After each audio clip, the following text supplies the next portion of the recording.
तो दोस्तों अब इसराइल की वजह से भारत के सामने रूस और यूक्रेन के युद्ध से भी बड़ा संकट यहाँ पर खड़ा हो चुका है।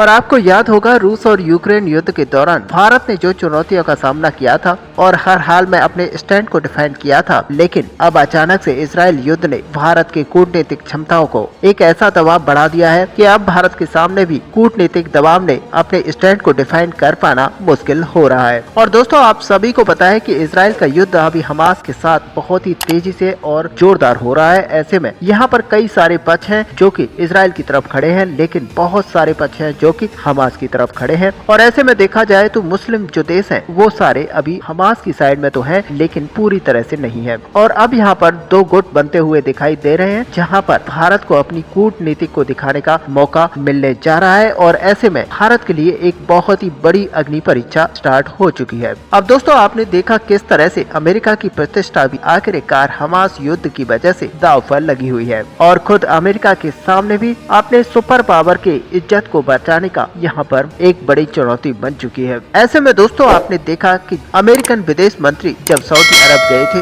तो उनसे मीटिंग के लिए 15 घंटे का इंतजार करना पड़ा। यानी कि कुल मिलाकर अगर देखा जाए तो सऊदी अरब की तरफ से जानबूझकर को बहुत ही ज्यादा डिले किया गया और अमेरिकन विदेश मंत्री को बहुत ही ज्यादा यहाँ पर वेट कराया गया। लेकिन उसके बाद में दुनिया के सुपर पावर देश अमेरिका के सबसे बड़े नेता यानी कि जो बाइडेन को भी इसी तरह से यहाँ पर शर्मिंदा होना पड़ा था, क्योंकि इसराइल की यात्रा के बाद में जो बाइडेन को फिलिस्तीन, जॉर्डन और इजिप्ट के सर्वोच्च नेताओं से मिलना था, लेकिन इन सभी देशों ने जो बाइडेन से मिलने से इनकार कर दिया। वहीं मलेशिया ने भी हमास का साथ देते हुए पश्चिमी देशों के किसी भी दबाव को मानने से इनकार कर दिया। ऐसे में दोस्तों आपको पहले से ही पता है कि रसिया और चाइना हमास के समर्थन में अरब देशों के अंदर गुटबाजी करने में लगे हुए हैं। और ऐसे में अब भारत के सामने एक कूटनीतिक बड़ी चुनौती यहाँ पर आ चुकी है, क्योंकि यूक्रेन युद्ध के दौरान भारत ने पश्चिमी देशों के दबाव को नजरअंदाज किया था, किंतु अपने हितों को किसी भी तरह से नुकसान नहीं होने दिया था। और अब इजराइल के समर्थन में भारत के सामने अरब देशों के बीच में अपनी स्थिति को यहाँ पर मजबूत बनाए रखना एक बड़ी चुनौती बन चुका है, क्योंकि भारत के सामने चुनौती केवल अपनी स्थिति को स्पष्ट करना नहीं है, बल्कि यहाँ पर अरब देशों में चीन की चालबाजियों को रोकना भी एक बड़ी समस्या बन चुका है। ऐसे में दोस्तों यहाँ पर देखा जाए तो भारत अपनी रणनीति के बल पर आखिरकार किस रास्ते चलता है देखने को आगे मिलेगा। लेकिन आपका क्या व्यू है, क्या भारत को किसका पक्ष आखिरकार यहाँ पर लेना चाहिए? आप अपना व्यू हमें कमेंट में लिखकर बता सकते। साथ ही वीडियो को लाइक और शेयर करना ना भूलें। मिलते हैं नेक्स्ट वीडियो में, तब तक के लिए जय हिंद।